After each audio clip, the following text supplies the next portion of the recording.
E se a morte for uma mentira, mas não do jeito que a religião te contou?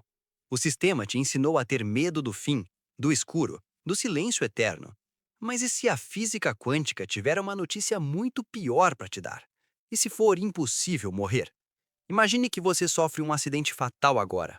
O carro bate, o metal se retorce, a tela apaga. Para a sua família, que ficou chorando no enterro, você morreu. Fim e jogo. Mas para você, no exato momento do impacto, a realidade se divide. Em um universo, o seu corpo foi destruído, mas no outro, por uma falha quântica, por um milagre estatístico, o airbag abriu no milissegundo certo, ou o carro desviou por 1 centímetro. Você sai andando, tremendo, olhando para as próprias mãos, sem entender como ainda está respirando. Você continua sua vida sem saber que, na verdade, você é um fantasma em outra dimensão. Essa é a teoria da imortalidade quântica, e ela sugere que você está condenado a viver para sempre. Talvez você já tenha sentido isso. Sabe aquela sensação estranha de déjà vu? Ou quando você tem certeza de que algo aconteceu de um jeito, mas todo mundo diz que foi de outro? O sistema chama isso de falha de memória. Nós chamamos de cicatrizes do multiverso. Talvez você já tenha morrido dezenas de vezes. Naquela febre alta quando criança, naquele quase afogamento na praia, naquela vez que você atravessou a rua sem olhar. Em todas essas linhas do tempo, você morreu, mas a sua consciência, como um observador teimoso, foi empurrada para a única linha fina onde o coração continua batendo. Isso não é papo de guru ou misticismo barato. É a consequência lógica da física teórica mais pesada do último século. Em 1957, o físico Hugh Everett III propôs a interpretação de muitos mundos para resolver uma falha na matemática quântica. Ele percebeu que o universo não faz escolhas, ele faz cópias. Toda vez que uma partícula subatômica tem que decidir entre girar para a esquerda ou direita, ela não escolhe, ela faz os dois. O universo se rasga ao meio. Agora imagine que o seu corpo é feito de trilhões dessas partículas. A cada segundo, você está criando bilhões de versões de si mesmo. Se existe 0,001% de chance de você sobreviver a um tiro, a uma queda ou a um vírus, existe um universo onde isso acontece. E como a consciência não pode experimentar o não existir, do mesmo jeito que você não consegue enxergar a escuridão sem ter olhos, a sua mente sempre vai deslizar obrigatoriamente para o universo onde os olhos ainda abrem. O físico Max Tegmark levou isso ao extremo do horror com o experimento mental do suicídio quântico. Imagine que você se senta numa cadeira elétrica controlada pelo decaimento de um átomo radioativo. Se o átomo decair, você morre. Se não decair, você vive. É uma chance de 50%.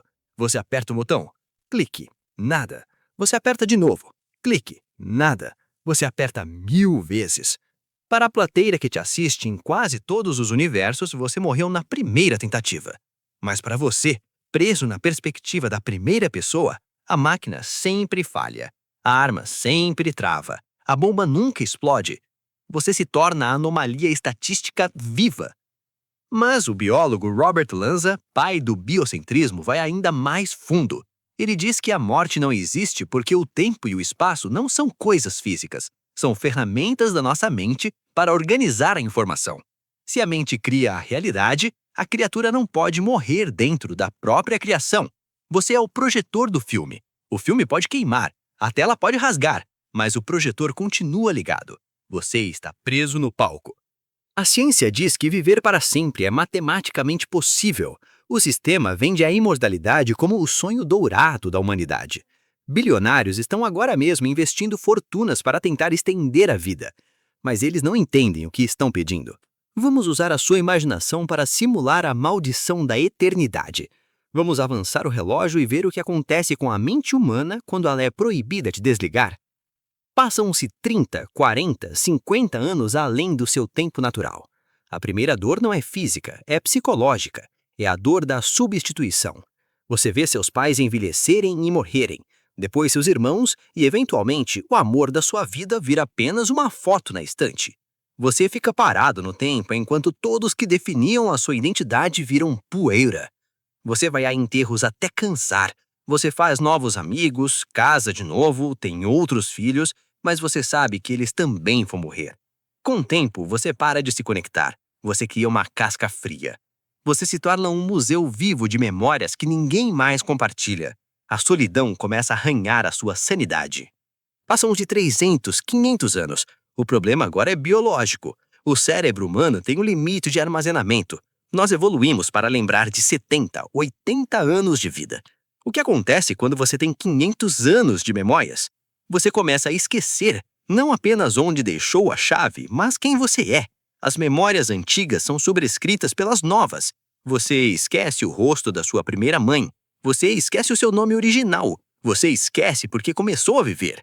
Você se torna uma consciência flutuante sem passado. Uma máquina de processar o presente desconectada de qualquer humanidade. Passam 1000, 10.000 anos. O mundo que você conhecia não existe mais. A sociedade mudou tanto que você é considerado uma relíquia, um animal exótico. A língua que você fala é considerada morta, estudada apenas por arqueólogos. Os valores morais, a religião, a política, tudo que você defendia virou piada. Você caminha entre seres humanos que evoluíam, talvez ciborgues, talvez conectados em uma mente coletiva, e você é o único desconectado, o homem das cavernas, vivendo entre deuses de silício. Você tenta morrer, tenta se desligar, mas a imortalidade quântica não deixa. A tecnologia médica te conserta ou o acaso te salva. Você é um prisioneiro da própria biologia. Passam-se milhões de anos. A humanidade já foi extinta ou abandonou a Terra para viajar pelas estrelas. Mas talvez você tenha ficado. A Terra está morrendo. O ciclo do Sol está chegando ao fim. A estrela que nos dá vida começa a inchar e ficar vermelha. Os oceanos fervem e evaporam. As montanhas derretem. A atmosfera é arrancada. E você está aqui. Talvez a tecnologia tenha te transformado em algo que não precisa de ar, ou talvez a sua consciência quântica tenha te mantido vivo através de pura improbabilidade estatística. Você assiste, sozinho, a superfície do seu planeta natal virar magma. Você é a última testemunha do apocalipse terrestre. Passam-se trilhões de anos, e aqui está o verdadeiro horror cósmico. As estrelas do universo consumiram todo o combustível. Uma a uma, as luzes do céu se apagam.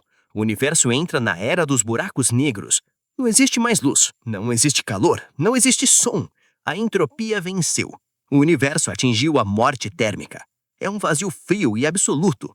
Mas a sua consciência, a maldita consciência que não desliga, ainda está aí. Sem corpo físico, talvez transformada em pura energia ou dados, você flutua no vácuo. Sem tato, sem visão, sem audição. A privação sensorial total. Em um tanque de privação sensorial, a mente humana alucina em poucas horas. Imagine alucinar por trilhões de anos. Você criaria universos inteiros na sua cabeça apenas para não enlouquecer, e depois destruiria todos eles por tédio. Você se tornaria Deus, mas um Deus louco, preso numa caixa preta eterna.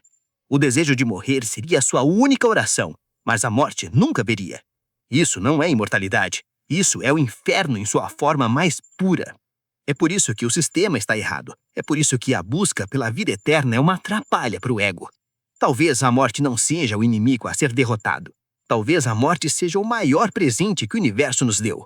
Ele é o único escape desse loop infinito. Ele é o ponto final que dá sentido à frase. O sistema te vende a eternidade como um sonho dourado, mas a física mostra que ela pode ser a prisão final. A soberania intelectual é entender que o seu tempo é precioso justamente porque ele acaba. Cada café, cada abraço, cada pôr de sol tem valor infinito porque pode ser o último. Se você fosse imortal, nada disso me entalaria. A vida só tem sentido, única e exclusivamente, porque a morte existe. Se inscreve na tribo antes que o tempo acabe. E este foi só o começo.